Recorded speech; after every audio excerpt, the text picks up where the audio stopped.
Good day.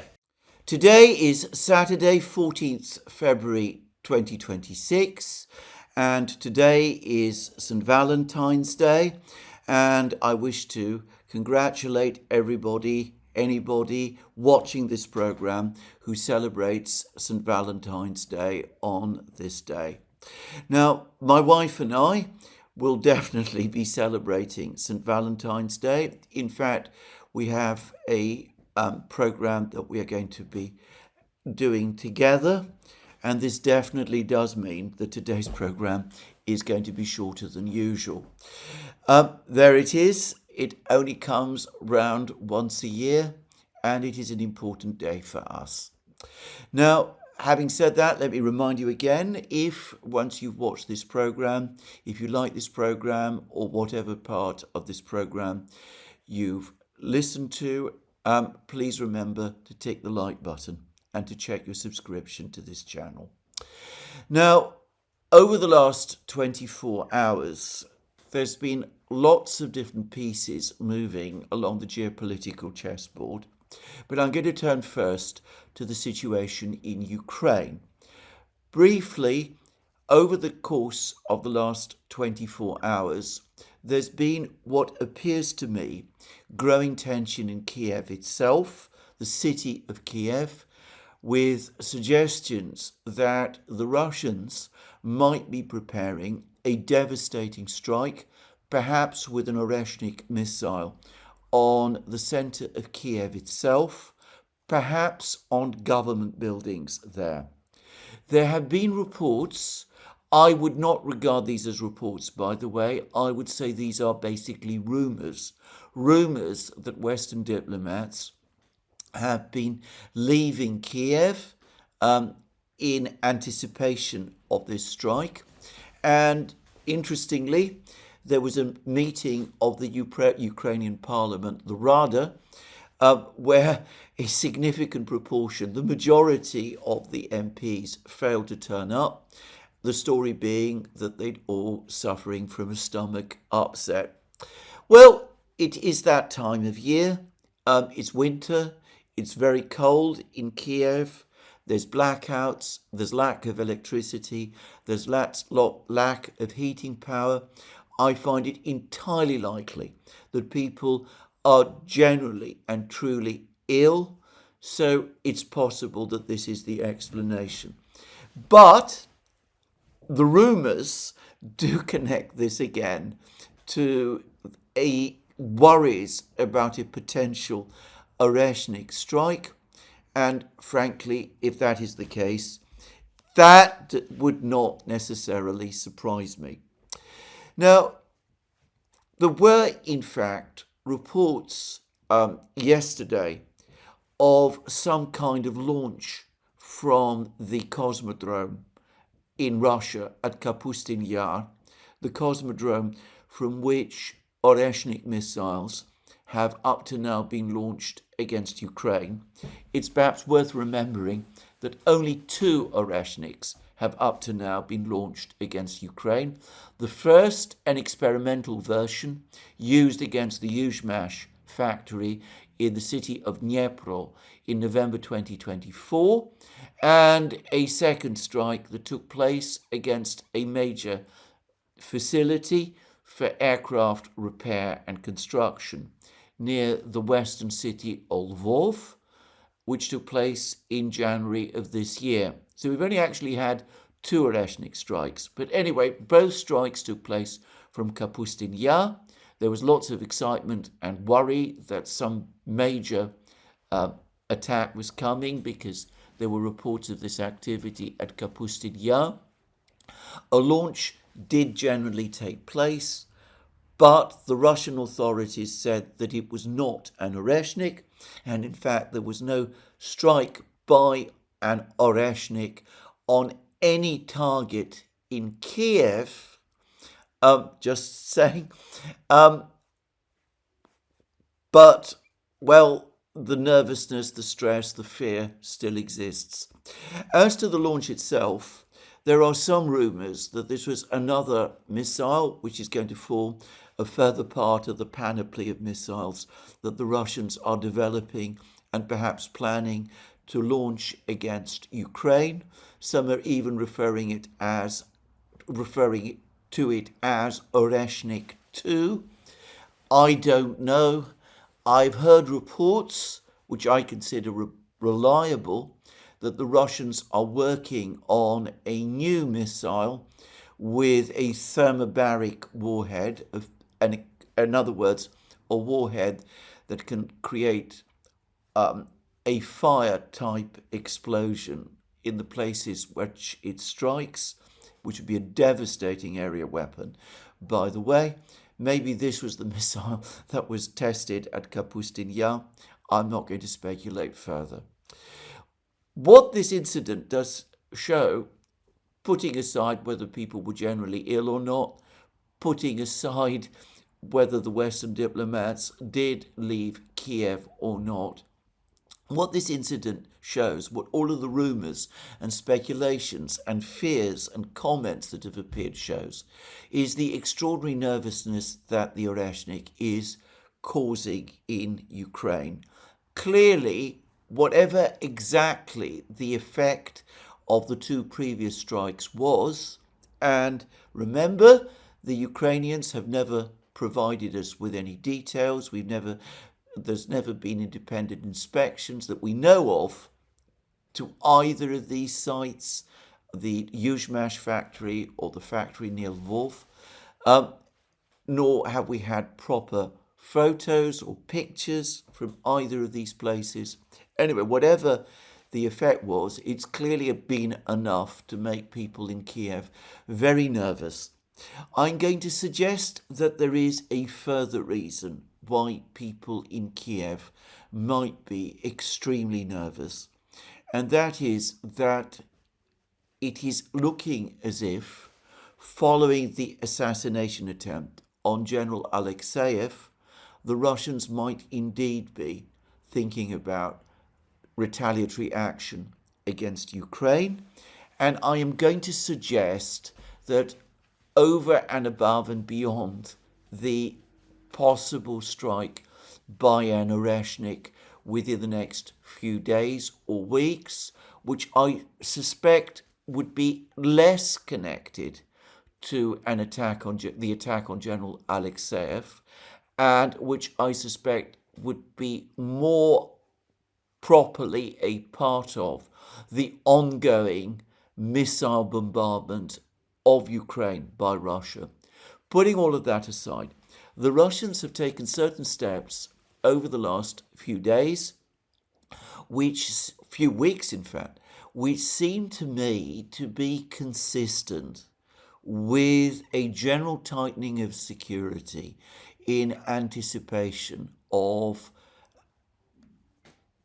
further action, further steps being taken by Russia in relation to the dirty war. The dirty war, the assassination and sabotage campaign conducted by Ukraine on Russian territory, to which the Russians have at various times also responded. And the most obvious clue that the Russians are thinking of doing something of this kind is provided by the recent tightening of internet security that is taking place in Russia. Now, the most obvious step, the one that has clearly been worked on for some time, but most specifically over the last few weeks, is the Russian closure of Telegram, the social media platform in Russia. Telegram was originally created in Russia. Its owner and manager, a man called Pavel Durov, is Russian, though he mostly lives abroad. He is very much somebody who supports free speech positions, but it's fair to say that though he has sometimes been critical of the Russian authorities and has chosen to live outside Russia, he is not obviously or explicitly anti-government, at least not at the present time. And Telegram has been used by senior Russian officials. Dmitry Medvedev has written on it many times. He has, as far as I know, still a social media account there. Most of the Russian groups of forces operating in the Ukrainian theatre, they have Telegram channels. I've often quoted the very interesting Telegram channel published by a group of forces north. And of course, it is on Telegram that the blogging community, the various people that write and discuss various aspects of the war are based. They are more comfortable being there than they are on Western platforms, which is, of course, completely unsurprising. So for these people, the closure of Telegram in Russia has come as a shock, and they have been angrily complaining about it. And there's also been complaints from various units within the Russian military, because it turns out that some of them have also been using Telegram as a communications channel, supplementing the more conventional communications channels that the Russian military itself has. I mean, the usual radio and encrypted radio links and all of that. So for these people, it's come as a shock that Telegram has suddenly been switched off across the entire territory of the Russian Federation. And by the way, it's not just Telegram that is affected. The Russians have been taking steps against WhatsApp. And by the way, they've also been taking steps apparently against YouTube, which, for the record, I could very easily access when I went to Russia in June of last year. I had no trouble accessing YouTube at all, despite various claims, but which I now understand it is extremely difficult to access from within Russia, except through the various workarounds which all of you who follow these programs, sophisticated people as you are, obviously already know about. So, just saying. Now, there is a lot of speculation as to why this has happened, why the Russians have suddenly acted in this way. And I am going to suggest what seems to me to be the obvious reason. The Ukrainians have been using all of these platforms, maybe not so much YT, YouTube, but probably WhatsApp, and definitely Telegram, to communicate with their agents within Ukraine itself, within Russia itself rather, and probably they've been doing an awful lot of their coordination and their contacts with the various people they're trying to reach out to in Russia through these platforms. And not only that, but I suspect that some of these entire operations that we have seen, quite plausibly the Operation Spiderweb attack on the strategic bomber bases, but also possibly the planning and discussion and operations with respect to the attack on Alexeyev and others. I suspect that a lot of that was done using Telegram especially, and perhaps the other social media channels as well. So the Russians acting in this way are basically cutting off the main communications streams. It is going to be much more difficult in future for the various agents that Ukraine has in Russia to communicate with each other or with their controllers in Kiev than it has been up to now. And I am going to suggest that this may also have some part to play in the story of the closure of the Russian closure of access to supposedly illegal terminals, Starlink terminals in Russia, about which we have been hearing so much about over the last few weeks. Now, there's been much discussion about this. Much of it has centered on the supposed problems that this might be causing to the Russian military on the front lines. Supposedly, they rely on Starlink. I am absolutely confident that overwhelmingly they don't. Some units, some advanced units might have done so, but I am sure that they were not relying on Starlink altogether. The Russians did use Starlink to conduct drone attacks deep inside Ukraine. Amongst those, however, who probably were using Starlink, including illegal terminals on Russian territory itself, to communicate, I strongly suspect they included Ukrainian agents in Russia itself. And of course, from the American-Ukrainian point of view, I wonder whether the various cells of Russian agents in Ukraine have also been communicating with Moscow via Starlink as well. I mean, it seems obvious to me. Now, again, I'm not going to put together all the moving parts because I don't know all the various parts that are moving. I don't know what instructions have been given. But the most drastic action so far has been taken in Moscow.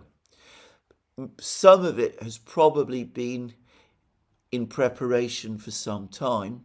The Russians have been having conflicts with Durov and Telegram going back some years, going back all the way to 2018. But I wonder whether the recent attack on Alexeyev crystallized all of the concerns and led to a decision to take action now. Just saying.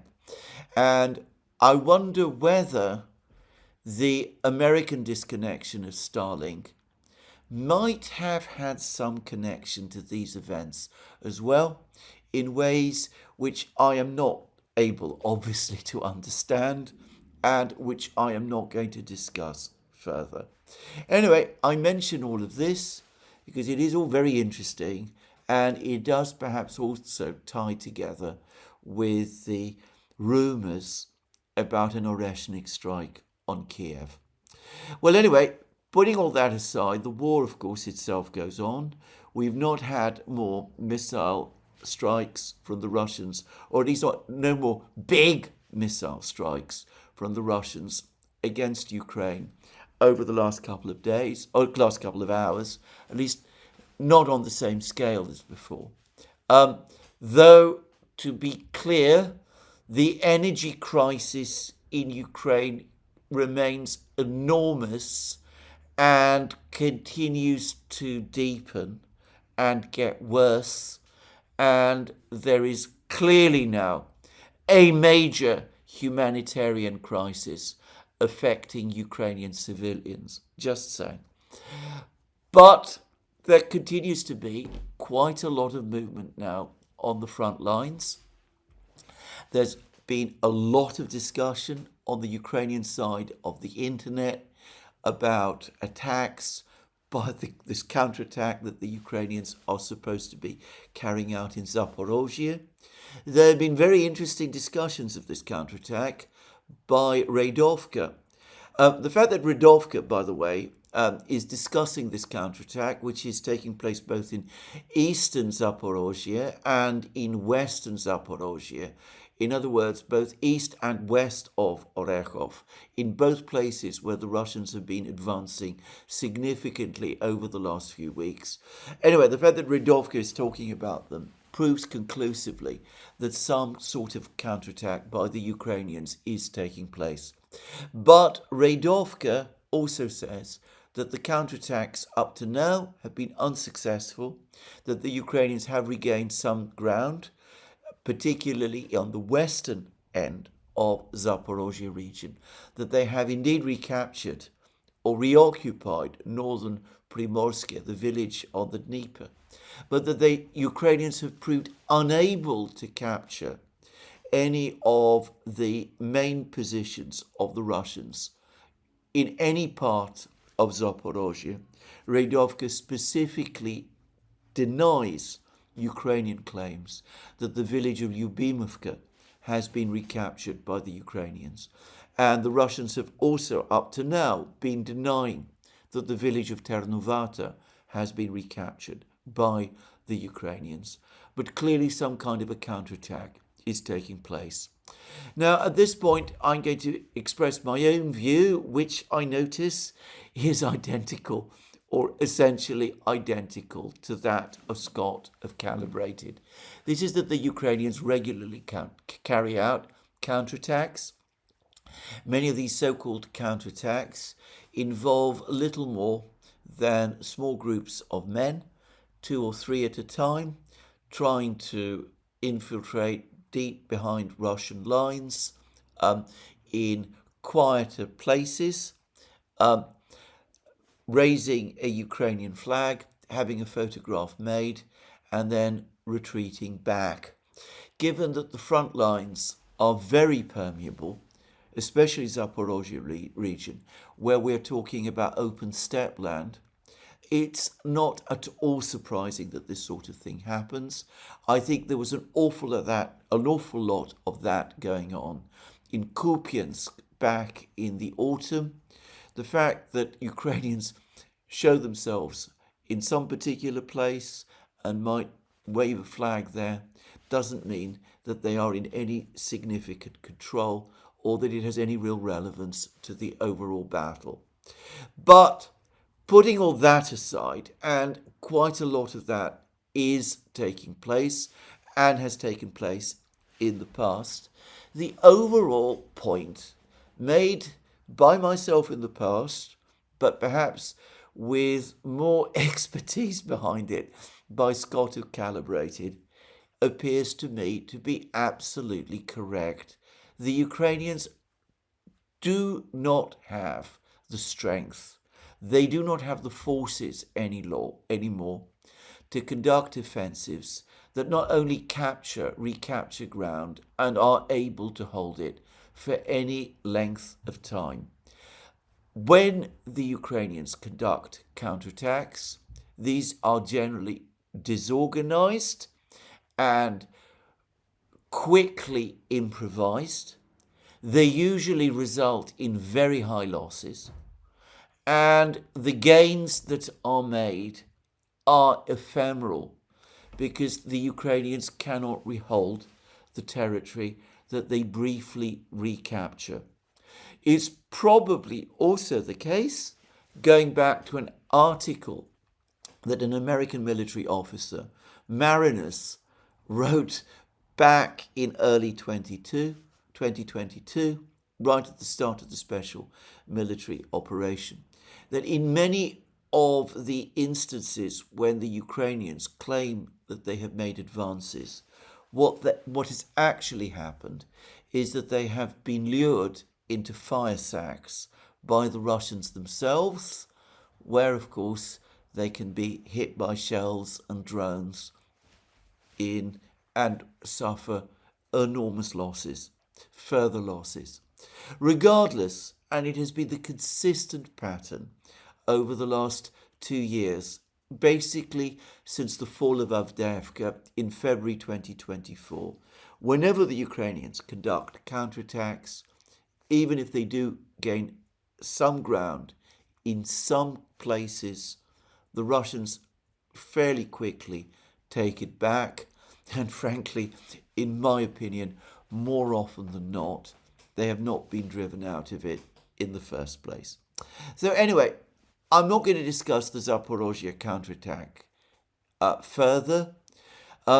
It does seem to me as if the Ukrainians have not achieved whatever major objectives they set themselves there. I fully expect the Russian offensive towards Oreshnik and the city of Zaporozhye to resume some point in the next few weeks. I think this is an area of high priority for the Russians. There's actually been lots of reports that the Russian forces south of Oreshnik have now been pushing northward, and that there is actually fighting going on the outskirts of Oreshnik, which, by the way, would be consistent with information recently provided by the chief of the General Staff of the Russian Armed Forces, who is also the overall commander, General Gerasimov.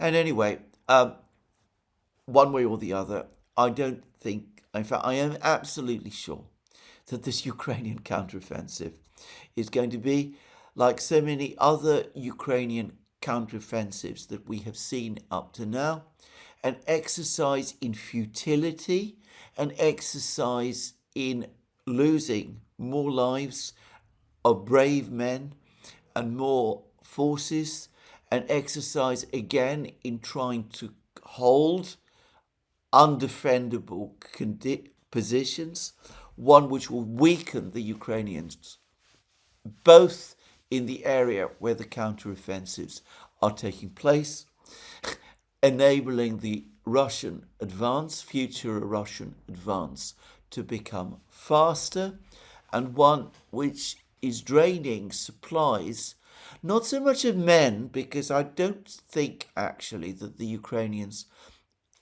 are moving that many men from various parts of the front lines at the moment, but certainly of precious supplies from other parts of the front line where they are sorely needed.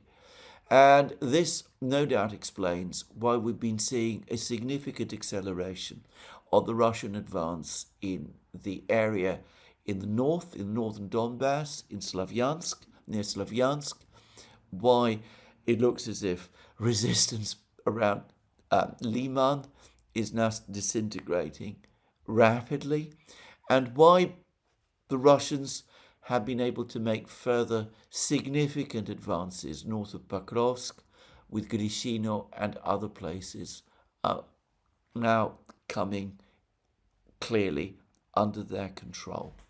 Anyway, that's the state of the war. The state of the war continues to be bad, and I remain of the view that the main battle at the moment continues to be Konstantinovka, and my sense is that this is Konstantinovka, again with the desperate attempts of the Ukrainian military to try to hold on to Konstantinovka, that it is also rapidly becoming yet another in the long succession of graveyards of the Ukrainian army. Anyway, that's my general assessment of the situation on the front lines today. Obviously, this is, as I said, provided at some speed. I can provide more. I will no doubt provide more details later, but that's all that I'm going to say at the moment. In the meantime, we have other pieces moving across the board, and it's becoming increasingly complicated because we have all of these various crises taking place around the world, in Ukraine, in Iran, in Cuba, except that it's difficult increasingly to avoid the sense that these are all manifestations of one single big, great crisis. Now, the epicenter at the moment is probably Munich, where the leaders of what used to be called the collective West were supposed to be gathering. Now, interestingly, President Trump, Donald Trump, has not gone, nor has the Vice President, J.D. Vance. Instead, the person who has represented the United States at this meeting, which has always been the main big gathering of the military, security, political leadership of the collective West. If Davos brings together all the important people in the European Union. Munich brings together all the important people in the sister organization, connected to the sister organization, which is NATO. Of course, most of these people are the same people, just saying it's a single community, but they have two different organizations. So, of course, they have to have two different conferences. Anyway, they're all there, except, as I said, that the Americans are there on a much smaller scale than they have been in some other years, and they're represented there by Marco Rubio. Now, interestingly enough, Rubio has gone to Munich, but he skipped the meeting, the part of the meeting in Munich, which was connected concerning the conflict in Ukraine. The major single conflict taking place in Europe at the moment, and the conflict which, until a year and a half ago, was far and away the biggest topic being discussed at the Munich Security Conference, going all the way back to the start of the conflict in February 2022. So this is the part of the meeting that used to be the core part of the meeting at the Munich Security Conference, and Rubio doesn't go. He says that there is a scheduling error, that there are scheduling issues, which is a frankly polite way of saying that Rubio has more important things to talk about at the moment than the conflict in Ukraine itself. Now, what I'm hearing, what I read, by the way, yesterday in the Financial Times, is that the Europeans were stunned, that they didn't like this at all. The Financial Times said that a European official said that he found this incredible. I think that probably the language used was much stronger. It was also conceded that without the Americans present, this entire meeting to discuss Ukraine had lost all significance. That there was really very little to discuss, because without the Americans, the main actor in the drama was not there. Hamlet was not there in the play about the prince. So anyway, that was one thing that Rubio did. Then he gave a speech, and it was a typical speech of Rubio's, extremely cleverly written, saying many of the right things, or giving the impression of doing so. But actually, if you drill down and read it very carefully, it's probably not the kind of speech that the Europeans themselves would have been happy with, because he says that, yes, the United States is still part of NATO, it still takes NATO very seriously, it still takes the Allies very seriously. But when you read it carefully, it makes it completely clear that this is no longer, even by appearance, a partnership. Rather, it is a relationship of master and servants, that the United States is the master and the Europeans are there to do whatever it is that Washington wants. Well, you could argue that it has always been so, and I would not disagree. But the Europeans are still very unaccustomed to being treated openly in such a way, and frankly, they don't like it. What the Europeans are, however, doing is something else. All sorts of European leaders have been turning up. Merz is there, Macron is there, Starmer is there. Starmer, of course, has his own problems in London, but nonetheless, he comes to Munich and he speaks at Munich. And the thing that unites all of these people is that, of course, they're talking about the conflict, about war.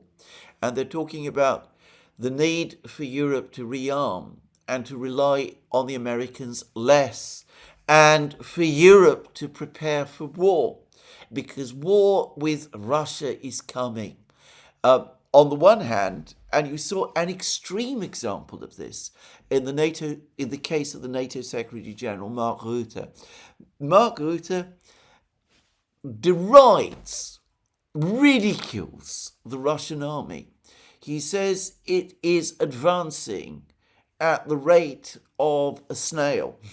He says that the Russians are achieving nothing in the war.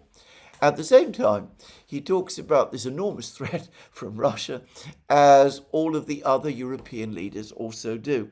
By the way, the Russian Foreign Minister Sergei Lavrov, in his various comments over the course of the last week, has himself drawn attention to this bizarre dissonance that the Europeans make Russia fearsome and mighty when they want to, and incompetent and weak when they want to, and they switch from one narrative to the other whenever it suits them. Anyway, the major theme of this conference from the European side, it's clear, is preparation for war. Keir Starmer, the British Prime Minister, who, as I said, is, in my opinion, I have no doubt about it, hold under the waterline, whose premiership is not so much on life support. I think it's already dead to all intents and purposes, but, it exists in a kind of zombie state. Anyway, he comes along to Munich, and of course he is also talking about war. He says that we should vote for the Labour Party in elections in Britain because we can't trust the rivals to the Labour Party, the Greens and Reform, because unlike the Labour Party, they're soft and they might not protect us properly from the Russians. I mean, he is now actually saying that. And as far as I can tell, this is now going to be the big pitch of the Labour Party to the British voters over the next few months, and for all I know, years. So it's now going to be focused on war, on the threat from Russia, on the bear on the prowl. We're going to have all of these stories, and the cascade of commentary and discussion about this is going to become incredible in Britain, and not just in Britain, of course, but across Europe. And Starmer also says that in order to safeguard British interests and British security, he's going to order the British fleet, a carrier force, and one of Britain's aircraft carriers and its accompanying escorts to patrol the Arctic against the Russian Navy. This is a navy whose carriers can barely leave port, apparently, because they're in a state of chronic disrepair and lack aircraft. They have to borrow them from the Americans, and he's going to send them into the Arctic to confront the Russians. I don't know what the Russians make of all of this, but anyway, that's the story. But of course, he's not the only one who is talking in this extraordinary way. They are all talking now, all of them, about Russia, about war, about the prospect of war. They're also saying that we need to support Ukraine because even as the Russian army is incompetent and corrupt and slow and advances at the pace of a snail, if Ukraine falls, supposedly, we are going to have this enormous, mighty Russian army on our eastern borders. And again, obviously, that must mean that the threat from Russia is there and that they're going to embark on the great war of conquest across Europe. Why the Russians would want to conquer Europe, why they would want to take over Europe, is left always unexplained. What the Russian purpose in such a war is, as I said, no one can ever truly say. But again, the drumbeat is there. You can see this in speech after speech. And the drumbeat also involves demands that defence spending must be increased, that in the middle of a budgetary crisis and a financial crisis and an economic crisis and deindustrialization in Germany, nonetheless, what we must do is that we must increase defence spending to meet this enormous threat from the Russians. There's an article, I believe it is in Politico, which says that the great problem the European leaders have is that even as they talk in this way about the threat from Russia and talk about the need to increase defence spending, they run up against the obstacle that their people, the people of Europe, are completely unenthusiastic to the point almost of being opposed to this whole exercise. So when people are asked in the abstract, do you agree to increase defence spending? The answer tends to be yes.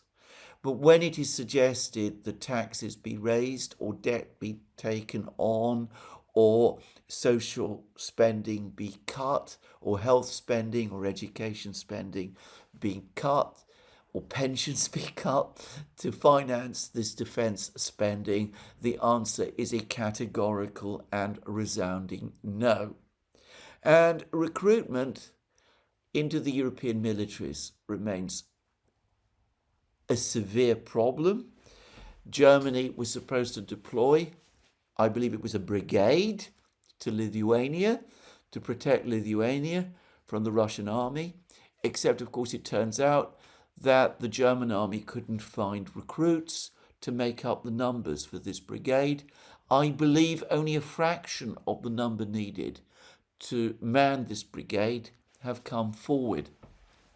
And of course, this doesn't even address the industrial questions which people like myself, Brian Beletic and others have brought up so many times. I spoke recently about how Germany and France were unable to agree about the joint fighter project that they had been talking about since 2015, and it looks as if that has collapsed.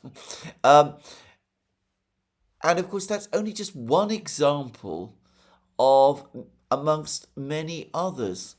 It was the NATO Secretary General himself, Mark Rutte, who recently said that any idea of Europe replacing the United States was sheer fantasy, that Europe would need to spend at least 10% of its GDP on defence for years to come to be able to match the kind of military resources that the United States has positioned in Europe if these were taken away.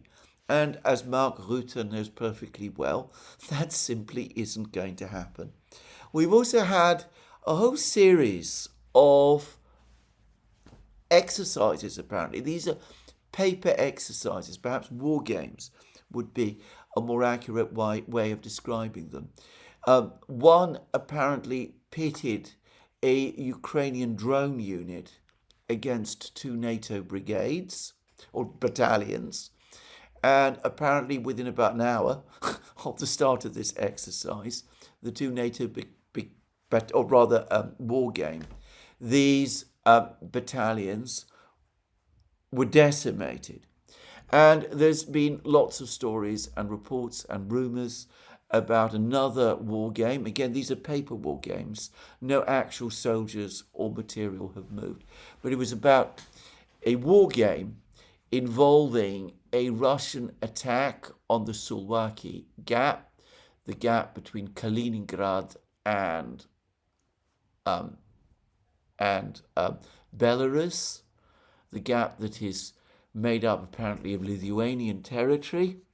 And it basically said that the Russians would have little problem breaking through, and all it would require is a force of about 15,000 Russian troops, and there was scarcely any possible way that NATO could counter it. Some of this may be exaggerated and overstated in order to drum up more defence spending, And I don't myself think that we are in the situation where these sort of crises are likely to flare up immediately.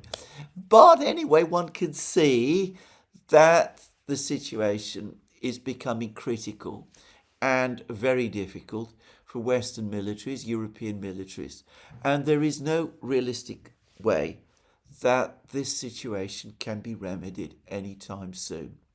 Now, I actually read about the British Army, which, since I live in Britain and I hold British citizenship, and since I consider myself as much British as I consider myself Greek, it's a country that I know very well and care about. Anyway, I recently read that the British military, the whole British Army of 75,000 men, is now outnumbered in Russia by the number of Russian drone operators operating within the Russian military. Russia has more drone operators than Britain has soldiers. Now, that perhaps illustrates the colossal imbalance that is now appearing. And the extraordinary thing about all of this rhetoric about war that we're hearing all the time is that the Americans clearly do not want to be in a war with Russia. Rubio skipping meetings to discuss Ukraine. The Americans pushing the Ukrainians towards negotiations and telling them, you've got to negotiate with the Russians. Whatever it actually means, it strongly suggests that the Americans at the moment do not want to take on the Russians in a head-to-head conflict. In fact, I'm sure they don't. In spite of all of that, in spite of the fantasy of the Europeans being able to take on the Russians, and the complete lack of need to do so, because, as I said, the Russians have no logical reason to want to occupy the whole of Europe. I mean, it makes absolutely no sense for them to want to do it. This rhetoric about war, about conflict with Russia, continues unabated and is now reaching fever pitch. If in February 2022, at the Munich Security Conference that took place just before the start of the special military operation, there was a sense of excitement and delirium about the conflict, the coming conflict with Russia, and about the enormous sanctions that would be imposed on Russia, which would break Russia, cause Putin's fall, and open the way, presumably, for Western investment into a fragmented and defeated Russia. This time, it is all talk about war against the Russian threat, despite the fact that everybody knows that this is a threat that neither exists, nor one which Europe could counter if it did exist, which thankfully it doesn't. Now, to get a sense of the unreality, I was reading, again in a British newspaper, the Daily Telegraph, which is, it must be said, one of the most surreal of newspapers, an article by a man called Matthew Lynn, who I have actually a significant respect for. He's a very clever man, and he writes about economics often in an interesting way, though one which I don't always agree with. But anyway, Matthew Lynn was talking about the energy situation in Britain. He said that British businesses pay 4 times more for their electricity than the United States does, and twice more than France does. And he blamed the whole thing on the British government's push towards renewables. Well, I'm not saying that renewables have no part in this story, but you go through it, you read the whole article, and you won't find there any mention of Nord Stream 1, Nord Stream 2, explosions, natural gas, sanctions on Russia. any of those things, it's as if this reality again of Britain and of the European Union making their energy situation what it is today, as if that didn't really exist. You don't want to talk about it. You want to talk about the threat from the East, but you don't want to talk about the steps that you have yourself taken that makes that potential threat, if it existed, much more real, much more dangerous than it would otherwise be. I am utterly baffled by this. But anyway, there it is. Now, I said that all of these various crises are coming together. There is increasing amount of information about Chinese and Russian assistance to Iran. And there has been an essential article on Sonar 21 by Larry Johnson that discusses this. For example, he mentioned something which I myself missed. It was so poorly reported that I was not aware of the fact that in January, the Russians, the Chinese, and the Iranians actually came to a public trilateral agreement which appears to have security components that they came to get together with each other. There is actually some kind of mutual treaty between these three powers. Now, the text of this treaty has not been made public. We had last year the partnership agreement between Russia and Iran, and the year before we had a partnership agreement between Iran and China. But all these two agreements have now been solidified by a trilateral agreement that brings together all three. And again, Larry Johnson provides a lot of the information.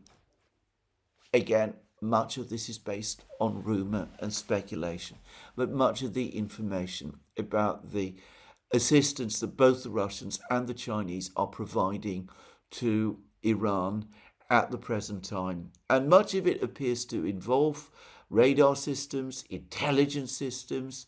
Larry Johnson says that the Chinese have been supplying advanced surface-to-air missiles to Iran, use China's equivalent of the S-300 system. Now, I find it very difficult to believe that that the Iranians have trained to the level of having proficiency in this system. Though, of course, it may be that the military relationship between Iran and China is much older than I know. And it could be that the Chinese have been training on this system the Iranians have been training on this system for some time. But again, if it has indeed been deployed to Iran, and if the Chinese are providing missiles to Iran, then logically that must mean that there are Chinese technicians in Iran working on establishing the system. So all of this is going on. The Chinese are playing their part. The Russians definitely are playing their part. And it looks as if there are economic agreements as well.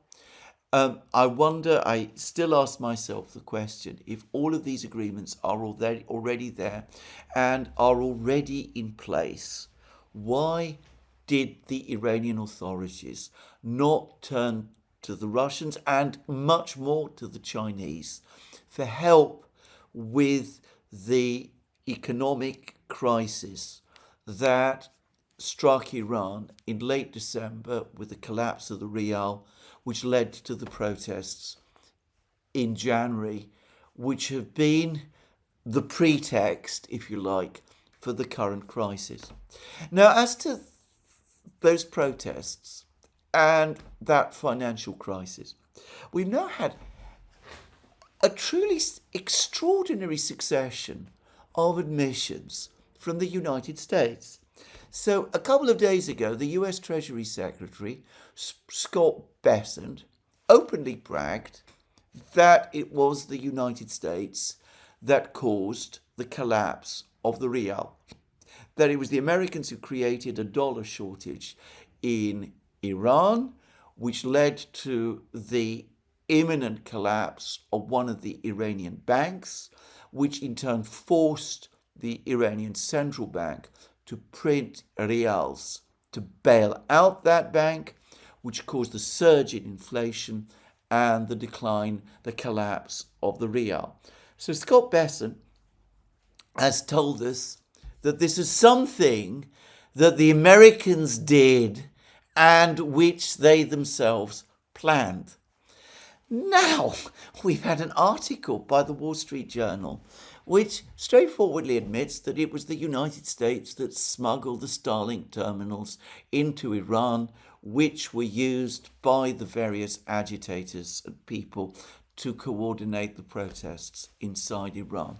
So we have had a succession of admissions that the Americans caused the economic crisis, which led to the protests, and that the Americans played a central role in generating and organizing the protests through the smuggling into Iran of the Starlink terminals. And yesterday, we had a further admission from no less a person than the President of the United States himself, saying that yes, absolutely, regime change in Iran is the optimal option. Who can dispute any longer that this is what this whole thing is all about? The economic crisis, the protests, the objective being regime change. The Americans are openly telling us all about this. And the Americans, of course, are still saying that they want to talk to Iran and to see whether a deal can be done. Marco Rubio said in Munich that Trump would be perfectly happy to meet Ayatollah Khamenei himself to see if he can agree a deal. Very, very unwise, by the way, for Khamenei to agree to meet Trump at a time like this. Just saying. But anyway, but we see from information that's been openly talked about now in the United States what has brought us exactly to this point of crisis. And of course, we now have the next meeting in Geneva of the Trilateral Working Party, the Americans, the Russians, and the Ukrainians. Medinsky will now be heading the Russian delegation, as I set out, as I discussed in my program yesterday. It turns out that Witkoff and Kushner are also going to be there again. Meanwhile, Trump tells Zelensky, hurry up, please, do the deal with the Russians. The Russians are ready to do a deal. Everybody's waiting on you. All you need to do is to give up Donbass. Zelensky, of course, is not going to agree to that.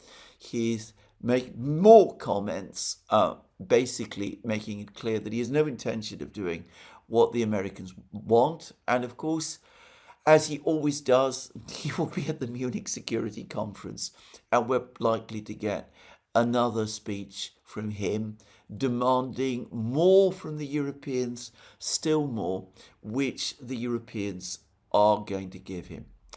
Well, all of that is going on. Larry Johnson has also pointed out that even as the Russians are preparing to rush oil to Cuba, the Chinese are also providing economic help to Cuba. They're sending supplies of rice to Cuba. This can be done by air, by the way. There's been large numbers of Russian air flights to Cuba, which people are wondering what they're bringing. I wonder whether what they are bringing are supplies of Chinese rice. Putin and Xi discussed the situation in Cuba over the course of their virtual meeting a few days ago, and it seemed to me that the Chinese and the Russians were coordinating positions, and this is clearly part of what the two sides agreed. And it turns out that the Chinese are also trying to send, again, it's easy to do by air. Maybe that's also other parts of the cargo in these Aleutian plains.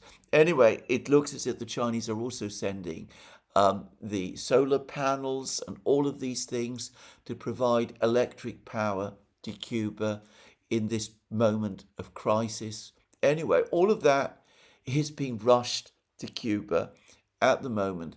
And of course, the oil supplies, the Russians say, are coming. It looks as if, just as the Chinese and the Russians are working together to rescue Iran, or at least to help Iran in this moment of crisis, that they're trying to do the same with Cuba as well.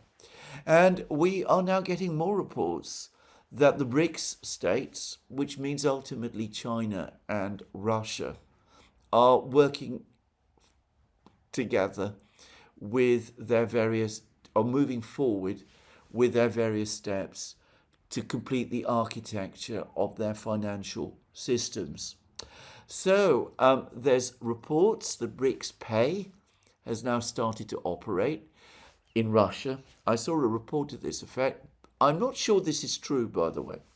I also saw another report, which again, I'm not sure whether this is true, and don't take this as read, but that China has told India that henceforth China is prepared to support India's application for a permanent seat on the UN Security Council. That would make the Western powers the only remaining objectors, if it is true. I am not sure it is true. But there doesn't seem to be any doubt that the Chinese government itself has now given instructions to Chinese banks and financial institutions to sell treasury bonds and to cease buying treasury bonds, and that the Chinese are once again heavily involved in building up their reserves and buying gold.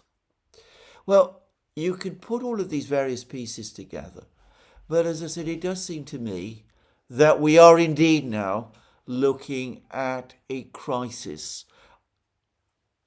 a conflict between a superpower, the United States, indisputably a superpower, trying to maintain its positions around the world, trying to secure its heartland, its hinterland, the Western Hemisphere, and taking more aggressive steps against its adversaries, China and Russia. And of China and Russia, pushed by the actions of the superpower, starting to make their own take their own retaliatory steps, starting to push backwards in whatever way they can. And those ways, I'm going to suggest, are likely to turn out to be increasingly effective. So we are definitely in interesting times. Meanwhile, to repeat again, the main conflict at the moment remains Ukraine. There are reports that the United States is now planning a campaign against Iran that is supposed to last several weeks.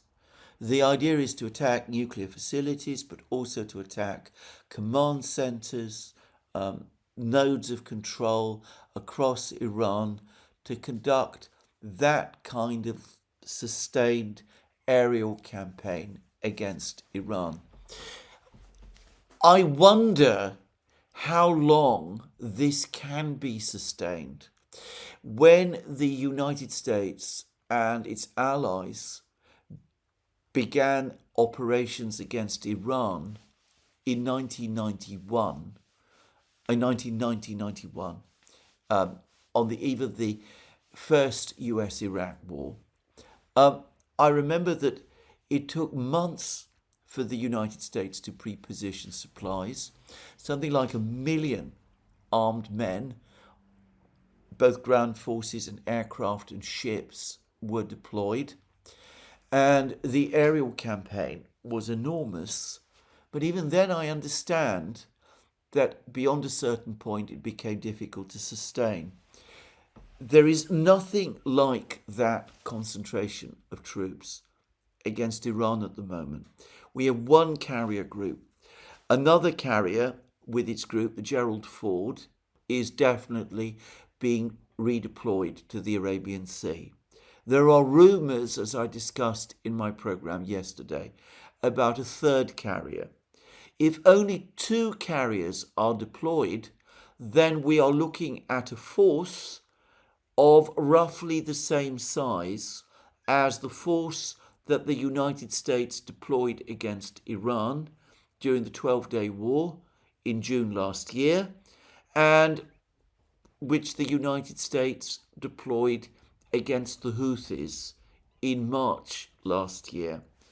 In neither case was the force enough. And, well, we've heard stories about empty missile cupboard in terms of air defense missiles. The United States does have thousands of Tomahawk missiles, but the production lines are said to be basically closed or running very slow, given that the United States has a potential conflict in East Asia. Can it really afford to expend hundreds of Tomahawk missiles attacking targets across Iran? And, well, what happens if over the course of that war, that conflict, the Iranians begin to strike back? If they strike back at American bases and at bases in Israel and in other places, is this really sustainable? What if the Iranians also close the Straits of Hormuz? And I'm not even now looking at some of the more dramatic scenarios that some people have outlined. Attacks on the carriers themselves, for example. I think that, yes, the United States can sustain a war against Iran for a couple of weeks. But the Iranians may be thinking of a conflict that is not weeks in duration, but months in duration. And there, I think, there are going to be significant problems on the American side. Now, of course, any conflict between the United States and Iran that draws down American arsenals is going to have a catastrophic effect on the conflict in Ukraine. The Ukrainians, for all the claims about European weapons being sent to Ukraine, still depend heavily on European weapons, on American supplies. In terms of air defense missiles, it looks as if Patriot missiles are basically the only game in town. There's been a recent report, I haven't read it, which suggests that the German Leopard tanks have been completely unsuccessful in Ukraine, and they are in short supply too. If Iran becomes drawn in, if the United States becomes drawn in to a long conflict against Iran, this will have enormous economic consequences, especially if the Iranians close the Straits of Hormuz, but it's going to have immediate catastrophic consequences for Ukraine itself. Now, the Russians see this, they watch everything, they are obviously preparing for all of this. Everybody now, I think, acknowledges that a major Russian offensive in Ukraine is on its way. Probably it will start in April. That's the date that seems most logical after the spring thaw. By that step, it's difficult to imagine that Ukraine will be in any position to resist it. And for the moment, to repeat again, the diplomacy is stuck and is leading nowhere. All this talk in Europe of war with Russia becomes easy to understand in this atmosphere of crisis. But the Europeans are in no condition to wage such a war. They should put aside their ideas of war and they should work instead to achieve peace. Macron occasionally talks about the need for dialogue with the Russians. He's done nothing up to now to put it into effect, and his rhetoric remains disastrous. One should be grateful for the fact, I suppose, that he is talking about it at all, but others need to think about this too. Merz, however, gives every impression of still being opposed, and of course the Baltic states, the European Commission leadership, the NATO leadership, they all give the impression of being opposed also. These people need to wake up from their daydreams and look at the reality around them, though one wonders whether they ever will. Anyway, this is where I finish my program today. Let me remind you that you can find all our programs on our various platforms, Locals, Rumble, X and Substack. Please remember to support us via Patreon and Subscribestar and by going to our shop. Links under this video. Last but not least, if you've liked this video, as I said before, please remember to tick the like button and to check your subscription to this channel.